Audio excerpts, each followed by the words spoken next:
नैब ने एक और लीगी रहनुमा को भी तलब किया है, उस पर भी आज के प्रोग्राम में हम बात करेंगे। आमिर साहब, आपके पास आज एक बिग है जिसमें आप ये बता रहे हैं कि नैब ने फिर से तलब किया है कैप्टन हिदायत सफदर को, तो क्या मजीद इनसाइट है इसके हवाले से आपके पास?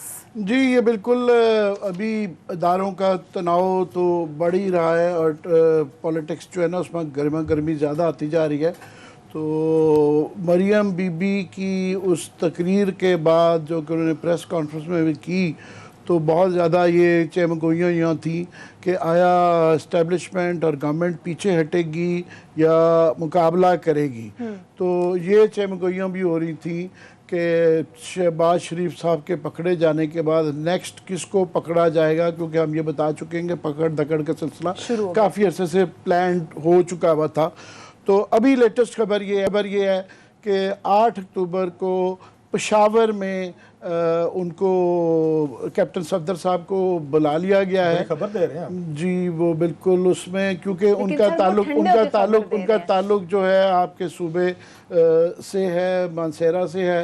तो वो पेशावर नहीं, वो सूबा मानसेरा नहीं है। नहीं शहर अगरचे वहाँ पे जो है ना हमारे हिंदको और हज़ारा के भाई कोशिश कर रहे हैं, लेकिन वो सूबा भी नहीं बना। बल केपी क्योंकि मानसेरा से रिलेटेड है, तो पेशावर नैब उसको डील कर रही है और उनको बुलाया गया है लिविंग बियॉन्ड मीन्स के केस में कि असासे आपकी जायदाद या वसाइल से ज़्यादा असासे जो हैं, ये केस है, उससे पूछा जाएगा।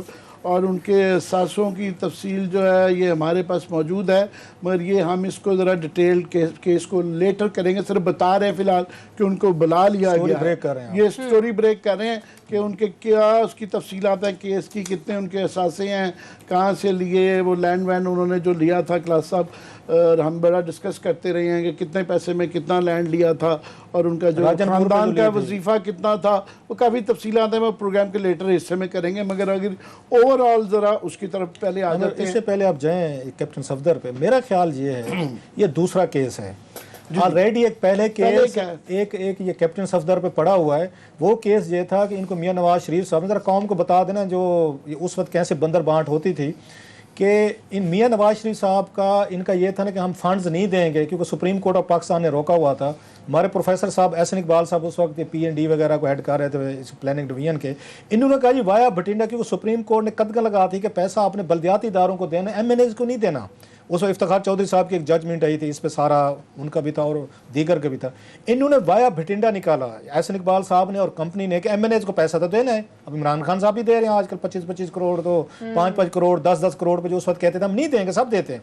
इन्होंने क्या किया, 20 अरब रुपए का फंड बनाया एक, ये नवाज शरीफ साहब ने, और फंड के ऊपर रखवाली के लिए उन्होंने बिठा दिया कैप्टन सफदर साहब को कि कैप्टन सफदर अपने दामाद को, जो आज हमें जमहूरियत के सबक सिखाते हैं ना कि जमहूरियत कैसे होती है, जरा जमहूरियत देखते थे कैसे चल रही थी। 20 अरब रुपए के फंड का उन्होंने बना दिया कैप्टन सफदर साहब को उसका इंचार्ज।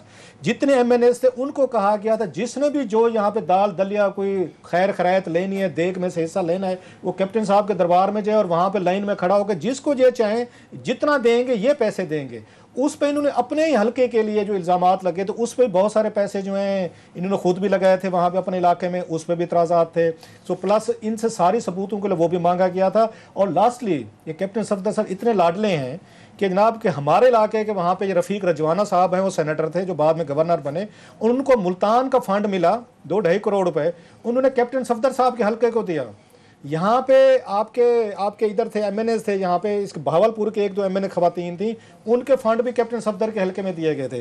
प्लस यहाँ पे पिंडी पे एक सेनेटर बड़े काबिल एहतराम हैं, उनके फंड भी थे, वो भी वहीं पे भेजे गए थे। 4-5 लोग थे कि कैप्टन सफदर को सारे फंड जो थे वो इनके हल्के में भेजे गए थे, अपने अपने इलाके में उनको नहीं दिए गए थे।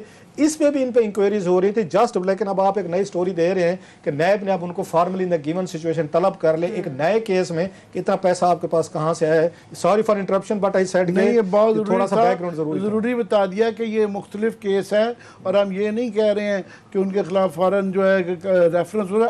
फिलहाल उनको 8 तारीख को तलब किया गया है जिसमें उनसे पूछा जाएगा कि आपके वसाइल क्या हैं और आपकी आमदनी कितनी है और असासे कितने हैं, तो फिर वो देखेगी नैब की, उनको इंक्वायरी बनानी है कि बाद में रेफरेंस बनेगा या क्लोज करनी है। फिलहाल क्लोज करनी है, बुलाया जाना है। अगर ज़्यादा उनके जवाब ठीक ना हुए तो फिर देखेंगे कि उनका क्या गिरफ्तार होंगे, बाद में रेफरेंस होगा, पता नहीं क्या होगा।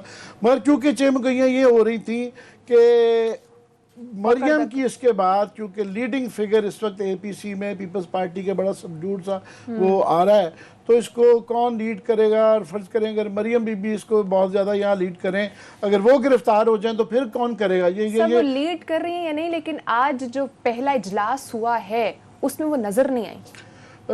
उस पर खैर अभी पता नहीं क्या उसकी वजूहत हैं, मगर फ़िलहाल उन्होंने ये इशारा दे दिया है कि बिल्कुल गवर्नमेंट या कम से कम नैब जो है ना वो पीछे इस हद तक नहीं हो रही। इसके साथ ही उन्होंने नैब ने शाहिद खाकान अब्बासी साहब को भी जो बुला लिया हुआ है। पहले उनके ऊपर एक केस जो है वो इकरामुल हक साहब की, इमरानुल हक साहब की पीएसओ के जो पुराने एमडी थे उनकी अपॉइंटमेंट का एक केस चल रहा था, जिसके अंदर फेडरल सेक्रेटरी अरशद मिर्ज़ा भी शामिल हैं, और वो एक चल रहा था। ये गालबन जो है mineral development corporation of Pakistan के एमडी की अपॉइंटमेंट का केस है, तो ये भी यहाँ से तो वो आ रही है।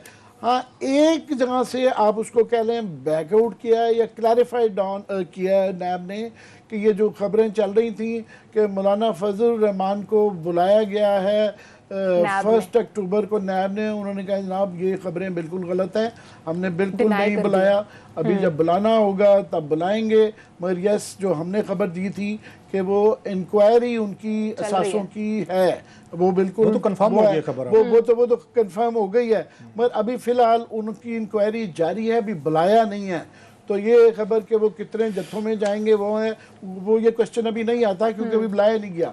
साथ में इतनी ज़्यादा डेवलपमेंट से एक दिन की मेरा ख्याल है बारी बारी कीजिएगी। सबसे ज़्यादा तो ये है कि नवाज शरीफ साहब की जो है कल जो है उन्होंने अपनी पार्टी को एड्रेस करना है, और ये ख्याल किया जाता है कि मेरा ख्याल है उनका वही सख्त रवैया रहेगा जो कि मरियम बीबी का भी था और उनका भी था।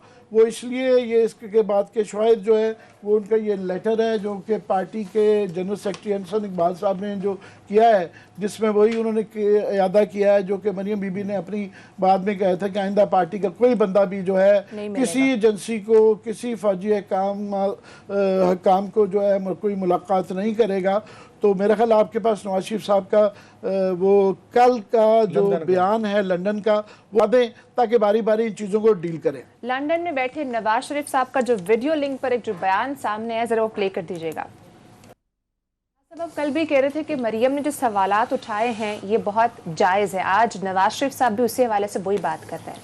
बहरहाल अभी उस पे आना है बड़ा सीरियस, जो आगे ये मौलाना साहब ने जो थ्रेट्स किए हैं सबको किए हैं उन्होंने,